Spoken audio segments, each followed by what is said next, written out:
વડોદરા એરપોર્ટને રાજ્યના મહત્વના aviation hub તરીકે વિકસાવવાની દિશામાં મહત્વપૂર્ણ પગલાં લેવામાં આવી રહ્યા છે। એરપોર્ટ પર એર કાર્ગો સુવિધા શરૂ કરવાની પ્રક્રિયા હાથ ધરવામાં આવી, જેના કારણે સ્થાનિકના ઉદ્યોગો છે તે માલની હવાઈ હેરફેરમાં સમય અને ખર્ચમાં રાહત મળશે। સાથે જ વડોદરા એરપોર્ટને હબ એન્ડ સ્પોક મોડલ સાથે જોડવાની અને ઇમિગ્રેશન સુવિધા શરૂ કરવાની દિશામાં પણ કામગીરી ચાલી રહી છે। આ ઉપરાંત ફ્લાઇંગ ક્લબના રિન્યુઅલ મંજૂરી મળતા એવિએશન ક્ષેત્રમાં તાલીમ અને રોજગારીની નવી તકો પણ ઊભી થશે, જેની અંદર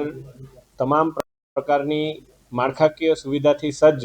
આ એરપોર્ટ છે કે જેમાં ઇમિગ્રેશન, કસ્ટમ, કાર્ગો તમામ ફેસિલિટીની માળખાકીય સુવિધાઓ આપણી પાસે ઉત્પન્ન હતી। ગત અઠવાડિયે માનનીય કેન્દ્રીય મંત્રી શ્રી રામ મોહન નાયડુજી જ્યારે આવ્યા ત્યારે આપણા ઔદ્યોગિક જે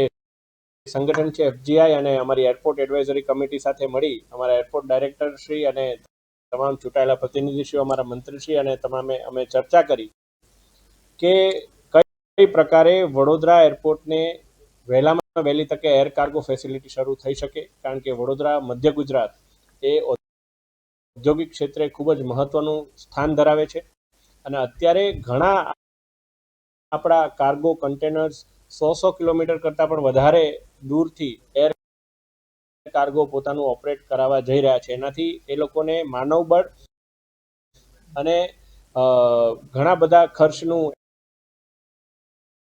એમને નુકસાન ભોગવવું પડતું હોય છે। ત્યારે આપને જણાવતા આનંદ થાય છે કે આપણને વડોદરા એરપોર્ટને માનનીય મંત્રીશ્રી દ્વારા પરામર્શ કર્યા બાદ